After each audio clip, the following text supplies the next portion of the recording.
Bonjour et bienvenue dans cette nouvelle édition de notre JT dédié aux catastrophes naturelles. Elle sera largement consacrée aux Assises nationales des risques naturels qui se sont tenues à Montpellier les 25 et 26 mars et pour lesquelles le CCR était partenaire.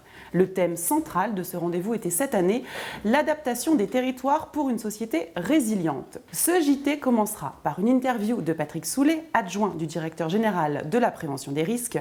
Nous continuerons avec un reportage sur la prévention des risques naturels avec un focus spécial sur la région de Montpellier. Et ce JT s'achèvera avec l'actualité des catastrophes naturelles dans le monde. Qu'elles soient naturelles ou technologiques, les catastrophes causent des dommages économiques importants et mettent des vies en péril. Au sein du ministère de la Transition écologique et solidaire, la Direction générale de la prévention des risques a pour mission d'identifier et de quantifier l'ensemble des risques afin de mener les politiques de prévention adaptées. Nous sommes allés à la rencontre de Patrick Soulet, adjoint au directeur général de la prévention des risques.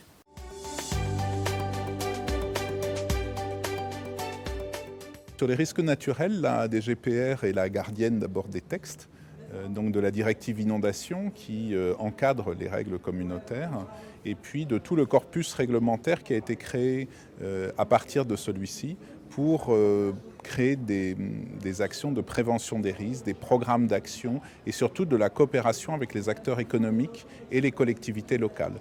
L'État n'est pas seul, l'État coordonne l'action, l'État essaye d'encourager les collectivités locales à prendre en main la gestion du risque inondation.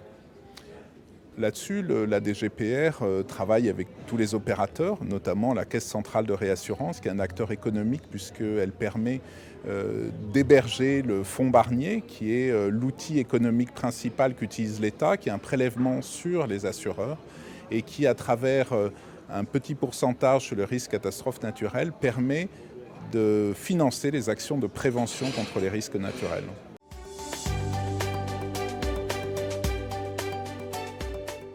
Notre action, à travers des exemples concrets, c'est de faire que les gens se parlent entre eux, que les bonnes expériences percolent et que les collectivités territoriales qui ont pris en main cette responsabilité depuis janvier 2018 soient à même de réduire le risque pour les populations.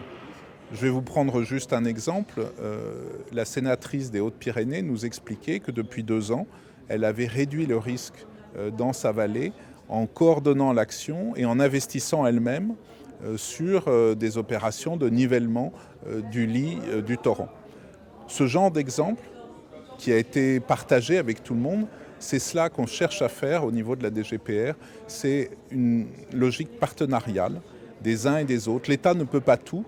L'État peut en revanche apporter le financement nécessaire à travers le fonds Barnier, qui est un outil de solidarité entre les territoires, qui est un prélèvement sur les assureurs et qui permet de favoriser les équipements de réduction de la vulnérabilité.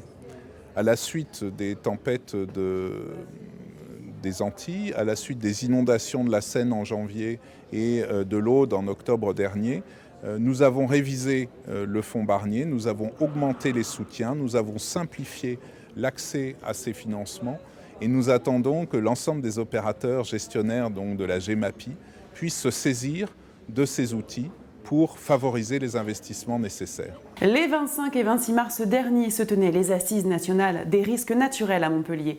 La prévention fut au cœur des discussions et des différentes interventions d'experts tout au long de ces 2 journées. Un événement ponctué par des visites de terrain organisées par la métropole de Montpellier.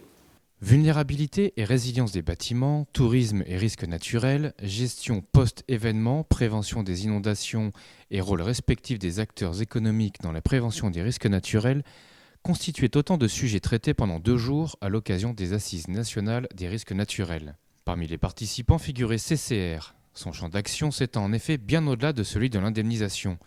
Les travaux de modélisation qu'elle mène depuis près de 20 ans sur les catastrophes naturelles en France visent à renforcer la connaissance de ces risques afin de mieux appréhender leurs conséquences financières et de participer à l'amélioration des mesures de prévention dans les territoires les plus exposés.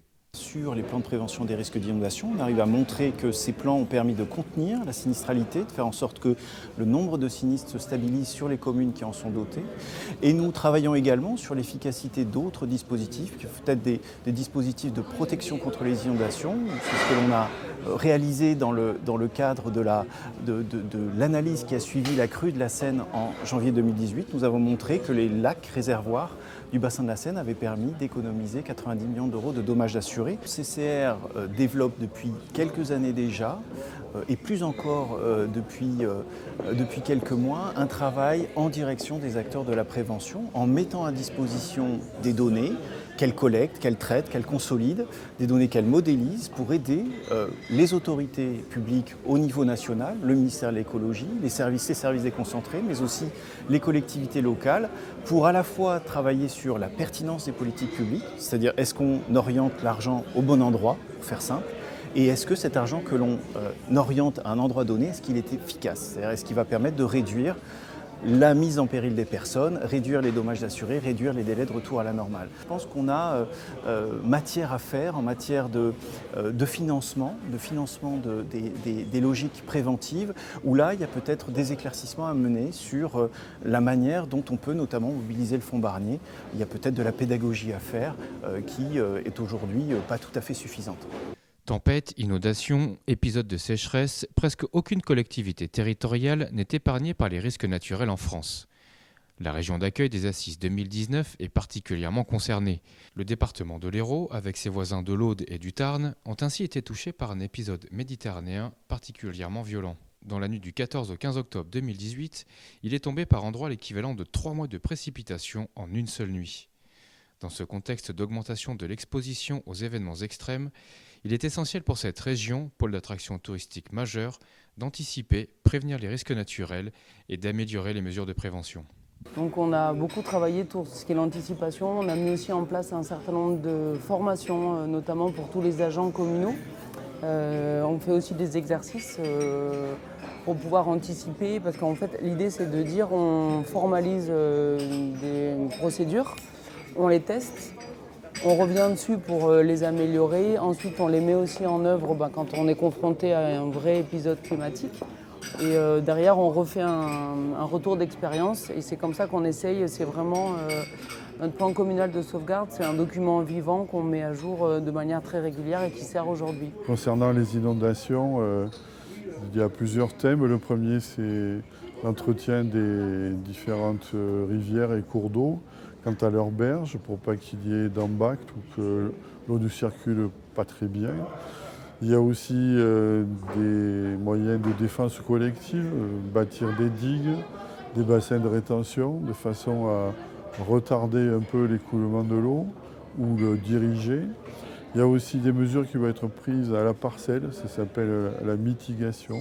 On peut aider les particuliers. À chaque étude relative à un permis de construire, les services de la métropole instructeurs sont évidemment sur le dossier, mais il y a toujours le service eau et inondation qui a son mot à dire pour valider les choses, soit par une compensation par rapport à l'imperméabilisation, soit par rapport à la taille du réseau pluvial, soit par rapport à une exposition qui serait vraiment malvenue ou des choses comme ça, c'est automatique. L'anticipation des risques et les dispositifs de gestion de crise sont essentiels. Au cours des assises, la métropole de Montpellier avait organisé des visites qui présentaient les mesures mises en place localement pour prévenir les risques, gérer les éventuelles crises et protéger la population. Nous finissons ce JT avec un panorama des dernières actualités autour des catastrophes en images. Nous parlerons notamment de la sécheresse et des inondations qui ont sévi en Australie et du cyclone Idai. Nous terminerons par un focus sur la 10e édition de la journée CCR4.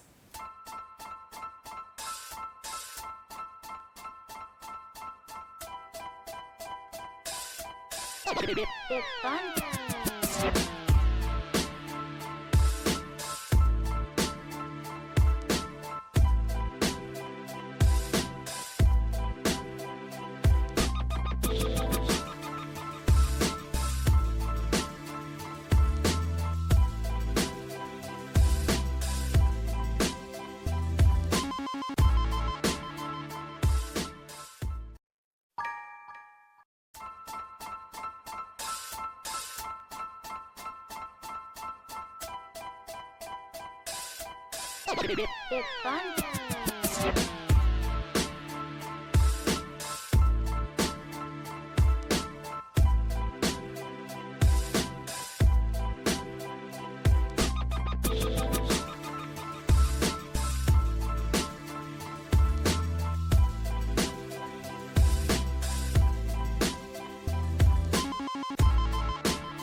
It's fun.